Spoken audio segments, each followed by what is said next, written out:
Et là, il y a un monsieur qui arrive comme ça et il nous dit qu'il fait partie de la police. Je le croyais pas. Il avait pas d'uniforme, il avait juste un flingue ici sur sa droite. Ça fait moi je pensais que c'était un gang ou quoi. Après toute son équipe est arrivée, c'est peut-être une quinzaine. Je me dis peut-être que ça va partir en bagarre ou quoi, mais maintenant ils ont des flingues, moi j'en ai pas. On est en février 2023. On chauffe pour aller en Côte d'Ivoire, tu vois. On est en mode Airbnb à la dernière minute, location à la dernière minute. Billets à la dernière minute. Moi j'arrive avant Tyler, parce que Tyler il a raté son avion je crois. C'est-à-dire que je dois me rendre à l'Airbnb solo, je rejoins mon pote. Moi j'arrive le lendemain, ça veut dire que je l'ai rejoint à l'Airbnb. 5 jours après mon arrivée, moi, j'étais vraiment venu pour ça. Pour la finale de la CAN, je savais que mon pays allait se qualifier. Du coup, j'ai tout fait pour être présent. Le jour de la CAN, tu vois, on n'a toujours pas de billets. Ça veut dire la veille, on prend notre temps. Ça veut dire on se presse au dernier moment, on essaie de trouver des contacts là. Notre pote qui était avec nous, il avait un autre pote à lui qui a eu un pote à lui. En fait, c'est pote de pote qui aurait pu nous avoir des billets. C'est-à-dire à ce moment-là, on lui dit on est chaud pour prendre les billets à 80 000 francs. Je crois que c'est équivaut à 120 euros. Au moment où on le paye, on est dans une voiture avec lui, on discute avec lui. Il parle avec le mec qui doit nous envoyer les billets. Ça veut dire l'intermédiaire, le pote à mon pote, nous on lui donne les 80 000. Et il nous dit, vous inquiétez pas, allez en direction du stade, moi je vous envoie les billets sur WhatsApp. On le paye à 15 h, on va en direction du stade, il est 16 h. On n'a toujours pas les billets. On arrive au stade vers 17 h.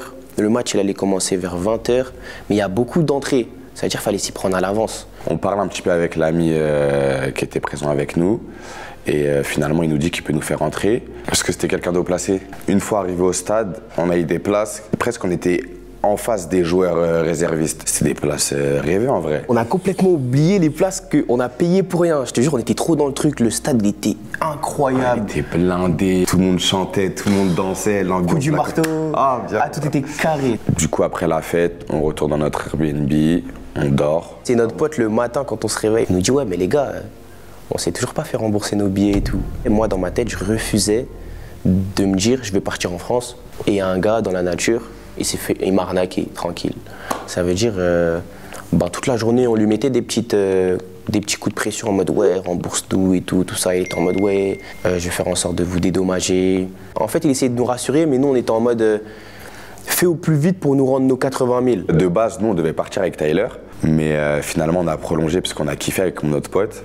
Et on devait changer d'Airbnb du coup, puisque l'Airbnb, on l'avait réservé jusqu'à ce moment-là. Il nous a dit, comme vous n'avez plus d'Airbnb, je vais vous donner votre argent et je vais vous prêter ma maison en dédommagement. Sauf que c'est là que les plus grosses palabres commencent. En fait, notre ami, qui est haut placé, il décide de déposer Tyler à l'aéroport à 7. Il vient avec son équipe, ses gardes du corps, tout ça, et de nous déposer après dans l'appartement. On s'ambiance dans la voiture, tac tac, on se dirige vers l'appartement. Et arrivé à l'appartement, le gardien, il nous voit arriver avec 2 voitures, des gros cylindrés, des voitures noires. On est 7 avec des gros sacs. Je pense qu'il a eu peur. Du coup, il envoie un message au propriétaire. Et le propriétaire, il nous envoie un message pour nous dire mais pourquoi vous êtes venu à autant? Enfin, on s'était mis d'accord, je vais vous rendre vos 80 000. Du coup, on est devant l'appartement et il répond plus. Du coup, on l'harcèle. Je lui dis, mais pourquoi tu réponds pas? On va rien te faire, on est vraiment juste là pour dormir. Et là, il y a un monsieur qui arrive comme ça, tout doucement, gentiment, il était seul de base. Et il nous dit qu'il fait partie de la police. Moi, je le croyais pas. Il n'avait pas d'uniforme, il avait juste un flingue ici sur sa droite. Ça fait moi, je pensais que c'était un gang ou quoi. Parce que de base, où on était, c'est un endroit où énormément de transactions de drogue, cocaïne se passent. Après, toute son équipe est arrivée. C'est peut-être une quinzaine. Je suis en stress total, moi, parce que je suis pas dans mon pays. Je sais pas pourquoi ils sont là. Je me dis peut-être que ça va partir en bagarre ou quoi, mais maintenant ils ont des flingues, moi j'en ai pas. Au final, ils nous expliquent qu'ils font partie de la police et qu'ils ont reçu un appel comme quoi, à cette heure-là, à cet endroit précis, il y allait avoir une transaction de cocaïne. Du coup, nous, on est un peu étonnés, un peu choqués, mais on reste serein puisqu'on sait qu'on n'a pas de cocaïne sur nous. On n'est pas venu là pour ça. À partir de là, ils foutent nos affaires, ils enlèvent tout. Moi, à ce moment-là, quand je les appelle, je suis en mode, ça dit quoi les mecs? Vous avez pu récupérer les clés, tout ça? Ils me disent, on est dans une dinguerie. Ils se mettent à chuchoter, il fait noir. Je dis, il se passe quoi? Dites-moi et tout. Ils me disent, hey, t'as trop de la chance, t'as esquivé un truc de fou et tout. Et je me dis, bon, moi les gars, mon avion il va décoller. J'ai 7 heures de vol. Ça veut dire, quand moi j'atterris, vous m'envoyez des messages pour savoir c'est comment tout ça. Au moment où on raccroche avec Tyler, parce qu'ils nous demandent de raccrocher d'ailleurs, ils nous disent vous êtes au téléphone avec qui là, vous pouvez raccrocher s'il vous plaît. Quand on raccroche avec Tyler, c'est là que ça devient bizarre pour de vrai. Du coup là ils nous disent de faire quoi? De ranger les affaires. Du coup on range tout ça, de mettre les affaires dans nos voitures à nous. On est en joie.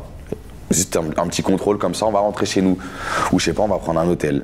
Et là, ils prennent le volant des deux voitures. Les policiers, ils prennent nos voitures et nous, on doit aller dans les voitures. Du coup, moi, je suis chez mon pote et le policier, il m'attrape, il me dit « Tu vas où là? Va dans l'autre voiture. » Ça fait que j'étais seul avec des policiers dans une voiture, sans mon portable. J'étais en stress total. Tout le monde était embarqué, il n'y a pas de distinction. Même mon ami haut placé, on va dire, il a été embarqué. Parce qu'ils avaient vraiment des doutes sur nous en fait. À ce moment-là, quand je rentre dans la voiture, j'agis comme si c'était un policier. Du coup, je le touche et je lui dis « Pourquoi on est embarqué en fait ?» Et là, il me répond « On va bien s'occuper de toi, t'inquiète pas pour toi. » Quand il me dit ça, moi je me dis que je vais finir attaché. Moi, je me suis dit qu'on allait vendre mes organes ou quoi, tu vois. On arrive à destination et je vois que en fait, c'est la préfecture de police. J'étais soulagé. Mais ça restait quand même un problème en fait, parce que je voulais pas finir en prison. Du coup, ils nous mettent en garde à vue avec des policiers et dans la cellule, les policiers nous disent que là, on arrivait à la préfecture de police et pas dans un commissariat comme ça, dans un arrondissement. C'est que là, c'est vraiment fini pour nous et on va finir en prison. Mais jusqu'à là, moi, je sais pas pourquoi on est encore là. J'ai archi froid dans la cellule. Je peux pas bouger, je peux pas me lever. Ça fait que je suis assis pendant peut-être 10 heures, 15 heures, 16 heures. J'étais vraiment dans un état genre pitoyable. Moi, à ce moment-là, je suis arrivé en France, je regarde mes messages, tout ça, je regarde mes snaps, j'en ai pas justement. J'ai essayé de les joindre, mais pas de nouvelles. Dernier snap, c'était il y a 7 heures. J'ai réussi à avoir ses parents qui me disent que là, c'est pas normal. On n'a pas de nouvelles de lui. La dernière story qu'on a de lui, c'est il se fait embarquer par je ne sais qui. Sachant que nous aussi, les internautes, on ne savait pas si c'était des policiers réellement. Moi, j'essaye de rassurer les gens en mode bon, on sait qu'il y a le père de 2-6 sur place. Il a fait tout le tour des commissariats d'Abidjan. Il ne les a pas trouvés. Ça a duré 5 heures. Du coup, pendant l'interrogatoire, les policiers nous expliquent pourquoi on est là en fait. Pour trafic de cocaïne international. Je me dis c'est peut-être la fin pour moi, hein, en vrai. L'OPJ, il nous explique que peut-être à 16h, ils ont reçu un appel comme quoi à 23h, et nous on arrivait à 23h devant la résidence, il y allait avoir une transaction de cocaïne entre plusieurs personnes, à cet endroit précis. La coïncidence de dingue. Quand les policiers ils arrivent sur la scène, ils voient les dispositions des voitures. Donc il y avait une voiture qui était garée comme ça et une autre qui était garée comme ça.